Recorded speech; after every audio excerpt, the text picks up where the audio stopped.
to us at a couple of the stops, and we'll show you some of the shots here at Oklahoma. But to start on the scheme, game planning, we'll talk about this route, kind of how we use it. I'm a big believer that as you go back and look at your game plans, because I'm really big on, all right, we create our game plan, we like it, we narrow down our plays, how many plays you got, this or that. One thing I normally do about mid-week is I look back and say, all right, how many calls we got on this thing where we got to call the right thing at the right time? And depending on how smart you think you are, or how smart you think your quarterback is, or how much you think you can, be right, I think that number gets too high. It gets tough. I mean, you're going to have those games where you call them all right and you hit them at the right time and catch them in the right coverages or right blitzes, this or that. And then you're going to have those games when you don't, where they adjust or they do something different that you didn't see. And then all of a sudden, all that stuff you worked and counted on, this and that, where you're standing at the end of the day. And so we've tried to, develop our game, and not just our throw game, but really every part of it, to have calls that you are confident calling no matter what they're in. And for me as a play caller, and I know everybody as play callers, everybody sees it differently, everybody does it differently. Those calls for me in a game are, you say your security blanket, whatever, but I mean, those to me are, I want to feel like that 80% at the minimum of the calls of my call sheet, I'm good with calling no matter what the hell they're in. Because to me, anything over than that, if they change, I put it back on their terms. If they change, if they do something different, if we call it at the wrong time, this or that, so much has got to go right for that one play to work. And I'm not saying you're not going to have a couple of them, your shots or play you think really hits good against their defense, or you got a chance for an explosive play, whatever. But I think at the end of the day, you're going to play consistent offense. You're going to win championships based on the plays that your guys can go run against anything. And then for me as a play caller, it takes a lot of pressure off. You think it's situations, all the different things that come up, how fast the game's moving right now. It's impossible to do that and dial up the perfect one every single time. I'm damn sure not smart enough to do it.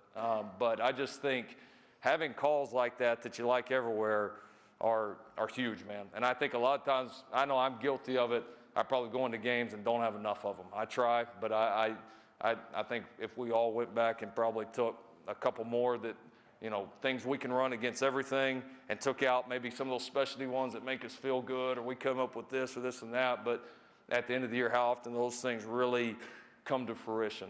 How often they really work? How often do you draw up that perch when you felt great about all week? You're like, man, this thing's money. And they come out something different. You just wasted all that damn time all week, and it didn't even work. And so I know there's some give and take, but this has always been one for me that I felt like could call at any time. So this is just our mesh play. I'm just going to show one shot of it here, and then I'm going to talk about kind of our progression of it, and then I'll show you a lot of different examples of how we've run it, some new things we did this year that were really, really good to us. So for us, you see down here at the bottom, you see a 6-step out. We've always got some type of intermediate route for us that's going to be the first read for the quarterback on this. So at the very bottom of the screen, that 6-step out is the quarterback's first progression. The mesh for us is always the second read. So you see a zone coverage shot. You're going to see a receiver settling, turning, getting straight upfield after the catch. And then there's always going to be for us, almost always going to be some type of down the field answer for that. If we run mesh 100 times all year, there's going to be probably 2 out of the 100 that it's not open. It's that hard to cover. But when it is crowded, we're going to have something down the field as a third option to get to, which in this case is this dig by the number 2 receiver here in trips. Back here is just flat control. All right, so we see a quick example of this thing. Now, how we coach this, okay, is a couple of ways. We coach it with our settle and noose drill, and I'm not going to spend all day on this. We talk drills a little bit, but really, really work hard in zone coverage, and this is a low-tempo drill for us. We really work hard in zone coverage of receivers learning to sit in zones, quarterbacks learning to put the ball on the shoulder away from coverage, and receivers gaining the trust and having the trust that wherever that quarterback puts that ball is where you need to turn and get upfield immediately, which is paramount if you're going to be great at the mesh, okay? We drill it through our routes on air. This is a drill we do every single day where we have either 5 or 6 quarterbacks in the progression. You see that same route that you just saw in the team period happening right here. So you got 5 QBs, 1 assigned to each route. Coaches out there giving different looks, especially on the mesh. Everybody getting through the progression. Okay, so in a way to create a lot of different throws. Again, I'm not going to sit here and talk about a million drills, but these are ways that we drill this play, because I think you can come up with great plays, but you got to have a plan to practice them, and you got to have a plan to make them all work. And this is what we believe in with this play. So you see a couple shots of our routes on air period, how it works. You know, this is one of the plays for us that we believe, as you do this in routes on air, because it is a true progression. Okay, that you need to have, that these throws should be coming out in the sequence, okay, of the reads. So if you just think in your mind right here, the first read for us, because we teach this from the quarterback perspective as purely progression, okay? It's not based off if this defender does this, if that defender does this. It has nothing to do with that. They've got to be aware, obviously, but it is truly progression. So the first throw that should get out, okay, is that out ball up top, and you see that happening. So that's nicely done. Quarterback's throwing it right off, a quick 3, throwing it right off the 3rd step. The second throws that should come out should be the mesh. Okay, you see those are starting to get out right now. Man coverage at times causes us to hang on to them just a little bit longer. And then the last throws that should be out should be that dig, and then the wheel route with the tailback.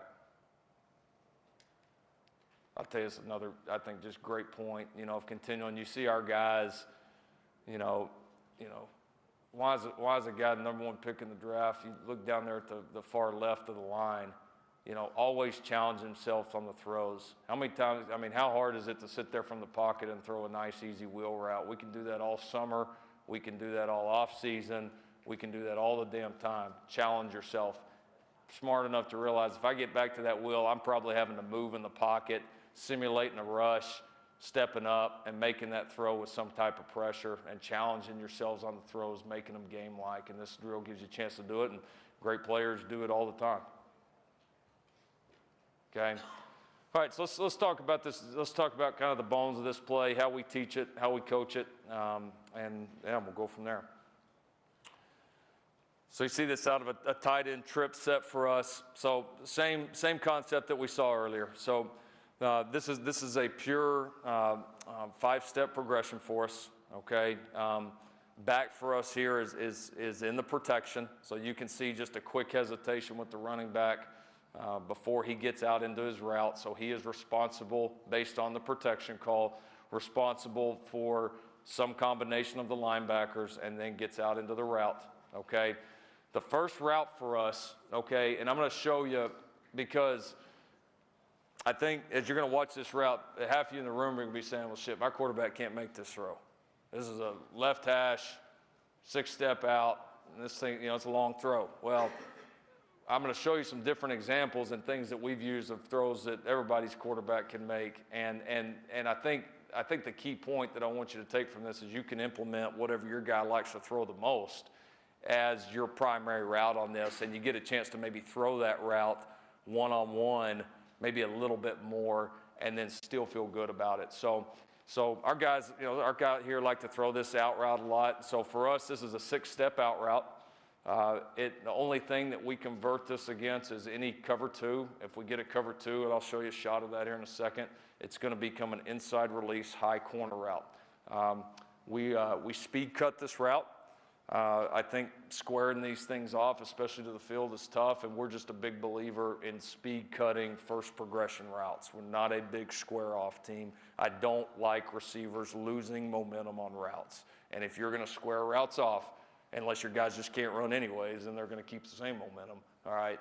But they are going to lose momentum if you square it off, period. And it's going to be slower, and the quarterback's got to hang on to the ball longer. I know at times they can come out at different spots, but to me, the speed of it is is not worth compromising, in my opinion. Not saying I'm right, just letting you know what we believe. So what he's looking at here to start is he is asking himself, A, do I have one-on-one with that corner route, with that out route? If I do, then it's simply, do I like the one-on-one look for it? So really, obviously here there's really one player, this flat defender over the number 2 receiver that could take this away. That's the only guy that could do this. So as soon as he attaches to that inside release dig route, he knows he's one-on-one and ball needs to be gone. Now, the beautiful thing about this play for us, and now you'll see a bunch of different variations here in a minute. For us, the mesh is always the second read. No matter what we call it out of, what formation, what routes are there, the mesh is always second. And the thing I've always harp on these guys with, if you don't throw the first read, whatever it is, the out route in this case, if you don't throw it on time, go to the mesh. Because of what I just said earlier, you'll run this thing 100 times through the year, and 98 times you're going to be able to throw the mesh. I promise you, if you run it right. No doubt about it, okay? But guys that hang on too long to the first one, okay, and then it's not open and get to the mesh late, that's when you get in trouble. So he's seeing a one-on-one. He's taking it right now. He's decisive. He makes the throw. All good, okay? Coaching the mesh right here. We teach our guys man and zone. We don't, but there's got to be a feel to it. And especially out of these trips coverages or any single receiver routes, because we know you may see some combination like we're seeing here, where one guy, it looks like it's in man coverage. The other one, obviously, we've got a bust here on that. We caught him in a pressure where they were locked up on the backside. We got a pretty good call because that backside mesh guy's giving me money. So you may end up with one runner here, which you should. Great job by the X running through. Okay, and then our Y coming over the top. For coaching the mesh, which is anybody that's ever coached it, it's one of those things, man. You don't work it for a week, it goes to hell. I mean, it is a maintenance deal, but it'll pay. It pays dividends, okay? We coach the receiver from the right always being over the top. And we just make it that simple for our guys. He is responsible for the depth of the mesh. I know people got different views of it. We coach it a little bit differently when it's an off-the-ball tight end like this as opposed to an on-the-ball, because to me the timing of this is way more important than does he get to 5 yards, does he get to 4 yards, who cares? They need to be coming open at the right time. They need to be coming open just as that first read is closing out. Whether it's at 3 yards or whether it's at 6, to me, that all depends on how you're structuring this whole thing. So he's over the top. Underneath receiver is solely responsible, okay, for making the mesh tight, which simply means those guys running close together. And we go with the juvenile way. We go with the Pee-wee football. We make them slap hands. You watch our guys in the Big 12 championship college football play, they're running through there slapping hands. We make them do it. And I'm glad we do. We didn't do it at one of the stops. We started doing it when we got to Oklahoma, and to teach them, and we just never stopped, and we never will stop. I think it helps, and it just kind of constantly reminds them. The other thing it enforces is it gives them some ground rules. They can settle at any point, but after they have crossed. You cannot settle before you cross. After that, you have full freedom to settle. Okay, so until those hands have been slapped, nobody's settling. Again, they might be open. If the guy settled early, he might be open, but he's going to be open too early. And the quarterback's not going to be looking there, and it's going to close up. So again, getting guys open to me is not that hard. Getting them open in sync where the quarterback is going through a progression and they're coming open at the opportune times, that's what it's all about, okay? And then that dig route for us, we've liked this. It's given us kind of a high-low with the mesh. We haven't thrown it a ton. It's given us some vertical presence on it. It's given us a chance when we have had a crowded mesh to be able to go over the top and take it, okay? But certainly, we throw the primary and then the mesh, far and away more than anything, okay? All right, so we talked about, this is just coming from the other direction here, so we talked about the cover 2 shot. So watch the X up top. It's just an adjustment for us. Every other part of the route is going to be the same here, okay? So just seeing the cover 2 adjustment, throwing the high corner. Let's talk about this here. So off of that corner out here, Everybody's loving to throw the back shoulders, okay? And we do too. They're a great thing to throw. So here we have tagged this play, basically in our terms, mesh with the back shoulder, okay? So he's going to start with the now back shoulder down here at the bottom. A lot easier throw for most guys, especially younger quarterbacks, when you're talking about throwing it to the field, okay? And then you see out of a 2x2 tight end set, these same routes happening. You're still seeing a mesh. We did bring them under here. We did bring the right side under here. This was a little bit different. We were trying to create a pick here. We don't do this often. We were trying to create that pick up top, but we are 95% of the time we're going to bring the Y over. So you see, obviously just ends up taking the back shoulder throw.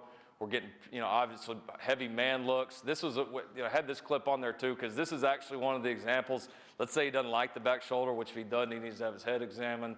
But if he doesn't like the back shoulder here, okay, and he gets to the mesh, I got a pretty crowded mesh here. I got locked on man with 2 free players. All right, this is one of those times where you would get maybe to the dig or to the wheel. And obviously, you see we got really favorable matchups there. The dig's getting ready to be huge, all right?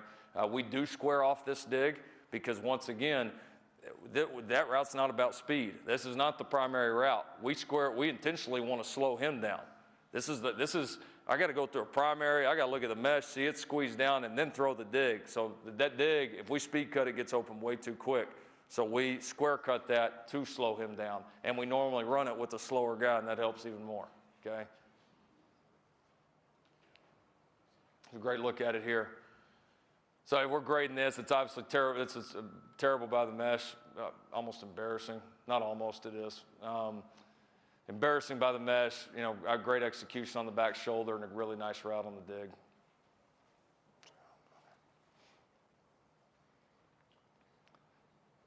Get this all the time, all right, I got a team that's going to play a bunch of man and maybe our receivers, we got a couple guys that are good, but we need to maybe help get some separation. What are a couple of quick, easy ways to help me create that, maybe put them in some tough scenarios?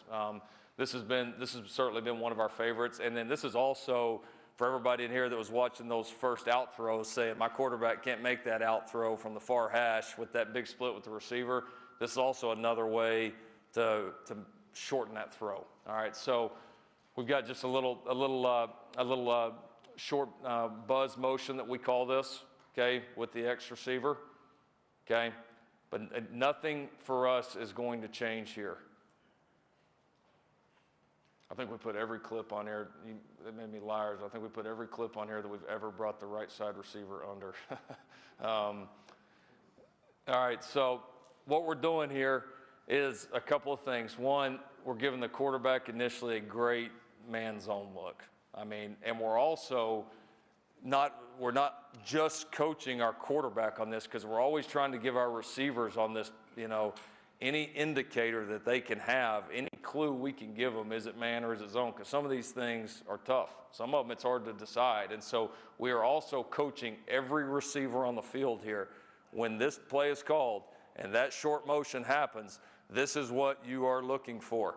You are going to have a great idea if it's man or zone. So it ain't just about the quarterback knowing here, especially those mesh receivers. But even the guy running the dig is going to have a pretty good idea how I'm going to have to run this man dig route, okay? So I think anytime you get an indicator, don't always think it's just going to be for the quarterback.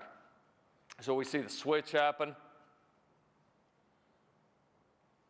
okay? So we know, obviously, we're getting some type of man coverage, getting a little bracket here, but a great job. Okay, we've created a pretty nice leverage here on that out route, and you see the routes are the exact same, and now it's just coming from number 2 in the slot that we've created by the motion. So we've made it an easier throw. Okay, if we're playing a team that's really talented, man coverage wants to get in our face, bump us, do all that stuff, we've made it very, very tough. We're making them defensively have to communicate no matter if they're man or zone.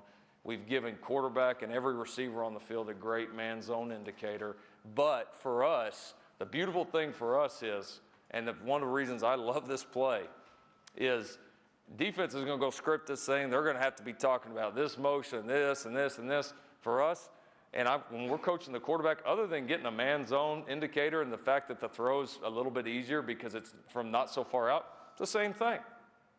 We've taken something that's really, really easy for us to just go out and do that is a play we've worked 1,000 ways, whether we had the motion on it or not. And now for a defense, it becomes a totally different deal. You get teams into bunch rules, stack rules. How do they do all this? You make this a lot tougher on them with a simple movement like this on one of your base plays, but you make it simple and easy for your kids. From our quarterbacks say, hey, I'm going to give you a great look. Throw's going to be a little bit different. Other than that, the reads never change. Okay, it's your intermediate throw to your mesh, all right, and then you've got your down the field progressions.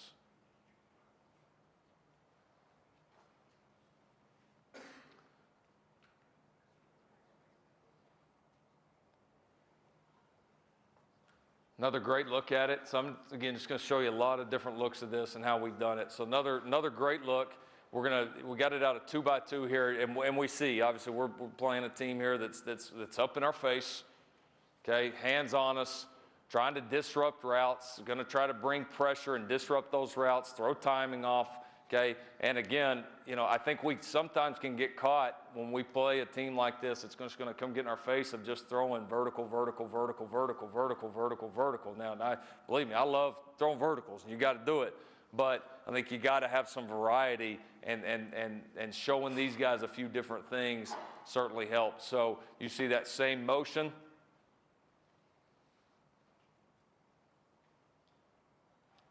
The same out route with your mesh working. Okay, we have this as double outs. It's always been one of the quarterback's favorites. I don't know what you guys as guys are. My guys have always loved the mirrored where they get the choice on the primary. So one thing you lose on it, obviously, is you lose kind of that third read on this. You're kind of banking on getting the first two. Now in this one, that's honestly a pretty safe bet because that's who we throw the most often. But he's simply got a choice here of which out route he wants to start with, the motion or up top. He makes that decision, but no matter what, you can always go back to the bank with this. The mesh is the second read. No matter what we do, the mesh is the second read. Okay, so obviously gets the rub. We're able to create, great leverage on the motion. Not a big fan of the mesh. We could have been a little bit better picking that off.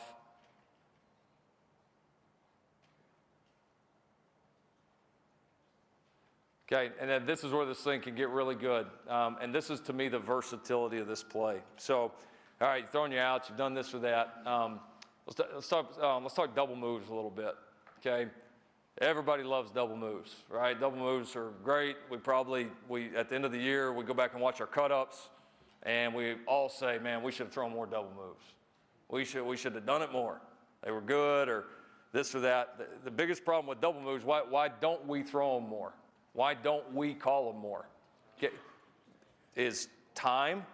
And then we as coaches, I don't know, I think you guys will feel this way. We feel like when we're calling a double move, like we're taking a shot. Like we're taking a shot, and it's feast or famine. Like we hit the big one or we get sacked, or we hit the big one or it's not there, and we just burned the whole play. So like for us, kind of deep down in our gut, when we want to call them, it's like, man, I'm taking a risk. Like to me, calling a double move shouldn't feel like calling a flea flicker.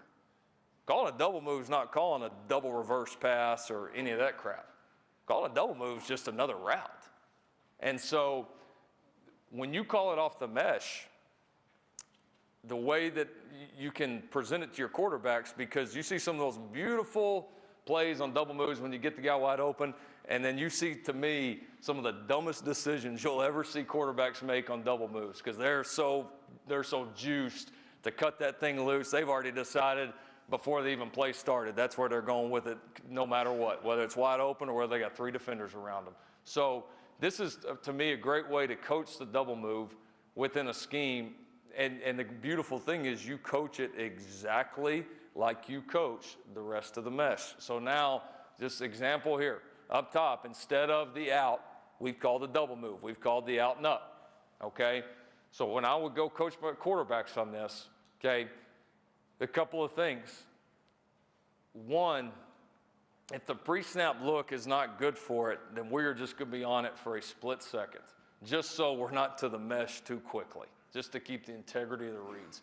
If the pre-snap look is good, meaning we feel like it is one-on-one, okay, nobody else is involved, then we're going to truly read this thing. But we coach it the exact same way as we do just throwing that out ball. If it looks good and you're going to take it, rhythm, all this and that, great. Do it. It better be one-on-one and it better look good. Why? Because the mesh is always open. And so we coach it just like we do the back shoulder or that high out ball or the low out ball that you've seen or whatever route that you want to put out there. And then for me, it gives me a call that really not much different than the mesh, where I'm sitting there feeling like he's going to throw the double move or we're going to pop it right down to the mesh and we're going to get 5 yards and the double move wasn't there, and that's okay. But we showed it to him, and we all know there's value in that, even at times when we don't throw these routes. So I think it's just the psyche of, one, us as play callers, and then two, the quarterbacks not feeling like, well, every time I call a double move, you got to throw it. Or every time we call a double move, it's all or nothing. It ain't all or nothing. It's not all or nothing at all. This is just another play, and it's the same progression that you've been repping time after time after time, whether we had the double move called or not.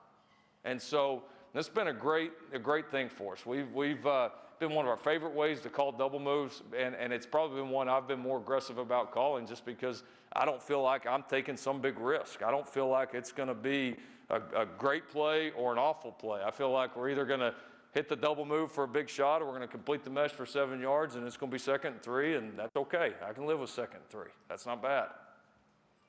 Okay, so a great way to get to it, coached exactly the same way as the mesh. And I think that's the key. I think that the key is the quarterback psyche on it. I mean, I think if you can get them to truly believe and buy into that, then you're in business.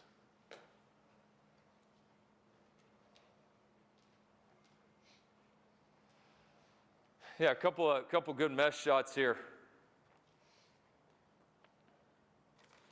So you see us even calling this. We'll call this anywhere. Any hash, to the field, to the boundary. That's another reason I love this play, is not only do I like it against any defense that you can draw up, okay, I also like it anywhere on the field. There is not a place on the field that we will not call this play. It don't matter what hash it's on. I don't care if it's on the -1. I don't care if it's on the +1. This was a 4th down shot here. I don't care when, where, anything like that. And to have those plays that you and your quarterback have that confidence in, to me, when you get in these big games like this, that's tough to replace. So you see some good stuff happening here. Another great coaching point here with this tight end. We don't want him open too early. So we also talked about the not speed cutting him, okay, squaring him off, because you don't want that later read open too early. The other thing it allows you to do is take a wide stem like this and create a little natural rub for the mesh runner. So it becomes 2 picks now that this defender over the number 2 receiver's got to run through. Beautiful mesh there by the guys. You see him slapping hands. Beautiful mesh. We've already had 1 pick. There's a 2nd pick. And we're in business, okay, ball in the upfield shoulder. I think another big deal to talk about on this mesh for your guys, if you're going to give them this option, which I think to do this play well, it's what you got to do, obviously, to be able to settle a run, is decisiveness. And I think decisiveness is something that we got to empower these guys with. We got to really look at ourselves and say, how are we coaching these guys, okay? As we coach our receivers, myself and our 2 receiver coaches, when we coach the mesh, there's kind of like 2 different screw-ups, okay? Screw-up number 1 is, hey, man, it was man, and you should have ran. Or, all right, this was zone, you should have sat in this hole. Okay, you made the wrong decision. We're going to get on your ass about that. But we're not going to blister you, okay? Okay. Mistake number 2, okay, guy runs, starts to settle, acts like he's settling, kind of moves around all over the place. Or guy's running and then starts to slow down and can't decide if he's going to settle or run. Indecisiveness. Indecisiveness, we're coming after you. Indecisiveness, we're coming. Indecisiveness kills this play. Because what indecisiveness does is it makes the quarterback unsure, and then we get the, well, I thought he was going to do this, and he did this, and then we get up with an interception or whatever bad stuff happens. For the quarterback, he can see what you're going to do. As long as he's looking at his intermediate first, he will have already seen what you're doing, and you're at least going to be on the same page, even if you're wrong. And being on the same page, we tell our guys all the time, being decisive, being on the same page is more important than being right. It is way more important than being right because you can still make it work. We can still complete the ball, even though it was zoned and he settled right next to the defender. We could still complete it for 5 or at worst end up with an incomplete pass, whatever. We can't live with the other ones. And so that's how we try to empower our guys to be confident in the decisions they make. Let's coach them up so a higher percentage of them, that percentage grows and we become right more often. But indecisiveness, no way. It cannot happen. It absolutely cannot happen. So I don't think you can coach those two things the same way without making those guys hesitant. That, to me, is a killer on this play.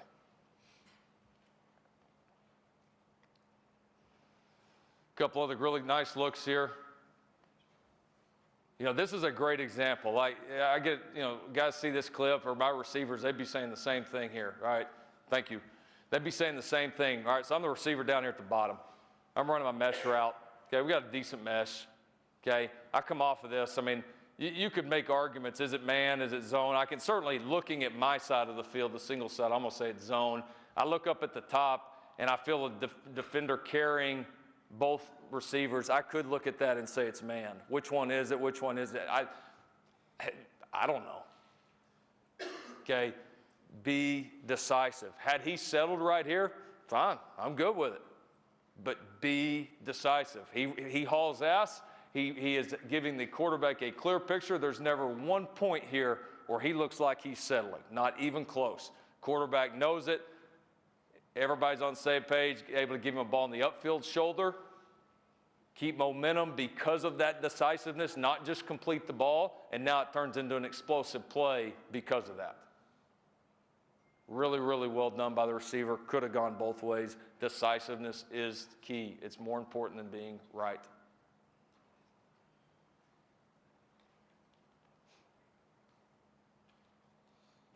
Another good look at the mesh here. Bad route of the receiver at the bottom. Should have felt the cloud corner. We should inside release this. Ran the high corner. Quarterback sees it immediately, knows he's off of it. Onto the mesh.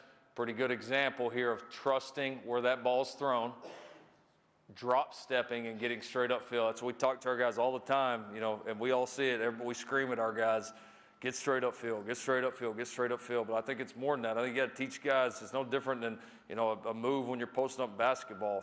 The quickest way to gain yards when you're in zone and your back is to the defenders is to drop step. It's wherever that ball's at. We teach them to drop step and start getting vertical right now. It's not just get upfield, get upfield, get upfield. Yeah, it's a part of that, but specifically, don't waste time or space or yards going here when you can go here. And the fastest way to do that is drop step. And there's a great look here by our tight end. That first, once he catches it, the first step that moves is that left foot up the field. And that's what we're looking for. Really well done. A couple more shots here for you. Yeah, here's a great look here. So look what we got here at the bottom now. So we called that same, very similar, but that same call that we saw that we threw the double move earlier, right? So we got the little out and up, okay?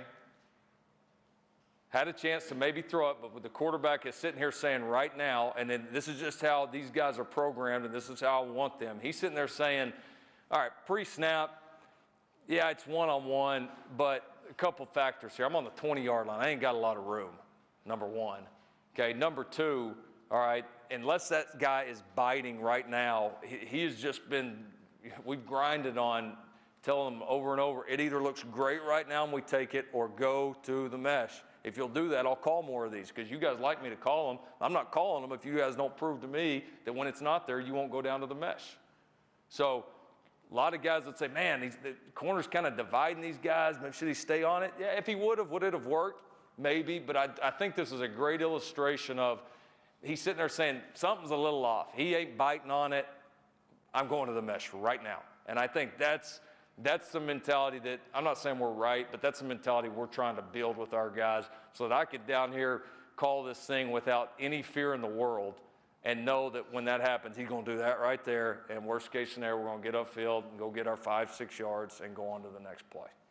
And it's just, it's made me call more, trust our guys more. And I think honestly, more than anything, we've had, when they're not there, we've had less bad decisions and still more positive plays when I do call them at the wrong time or the wrong coverage, or we don't get that bite that we thought we were going to get by studying them on tape all week. Okay? Does it matter to you which guy does the mesh? You know what I'm saying? It's almost always for us the top guy. The only for us in our offense, it's how we're all taught, we're all brainwashed, but it's almost always the right side for us. The only time that we've changed is occasionally, and why you've seen it some on this tape, when we've had a really fast guy as our right side receiver, occasionally we've made him the under just to get in there. That's kind of how we were built this year. We had the fast receiver, Marquise Brown, that was on the right side primarily for us. And so for him, a lot of times we had a quick adjustment call to bring him under just because he would catch those unders and he may go to the house with them. So we wanted to. I think so, but I think it needs to be, like if you got one guy that runs 4.65, one guy that runs 4.6, in my opinion, I would keep it as consistent as you can. We had a difference maker. We had a dude that if you hit him on a cross route, bam, ain't nobody catching this dude. And so for us, it was worth it. That's the only time in my career I've ever had a guy we've done that with, I'll tell you that. We've always made it right guy over, left guy under, just for rep, simple, make it simple, and guys get to work it over and over.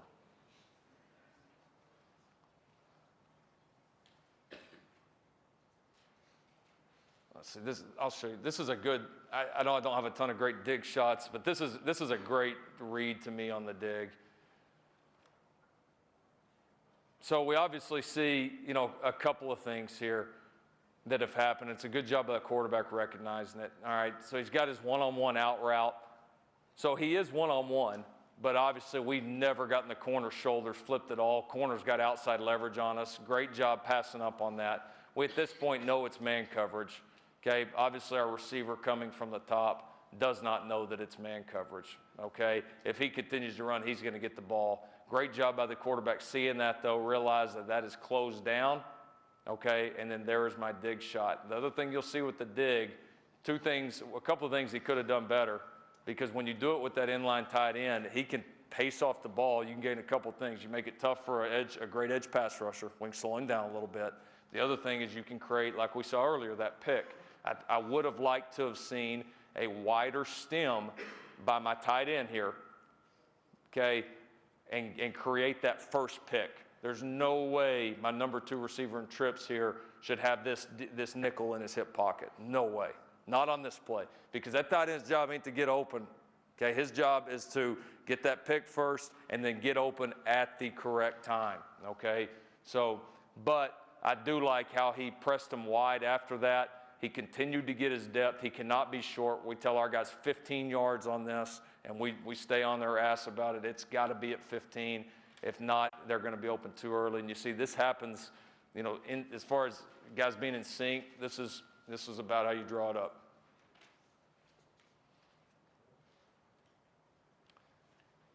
I think last shot here, I know just talked about calling this thing anywhere.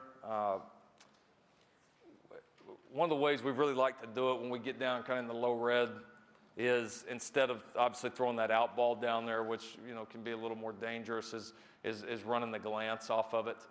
So same call down here. So you're going to see the glance down here at the very bottom. Okay, so you got your glance route that if he's one-on-one, he can take it.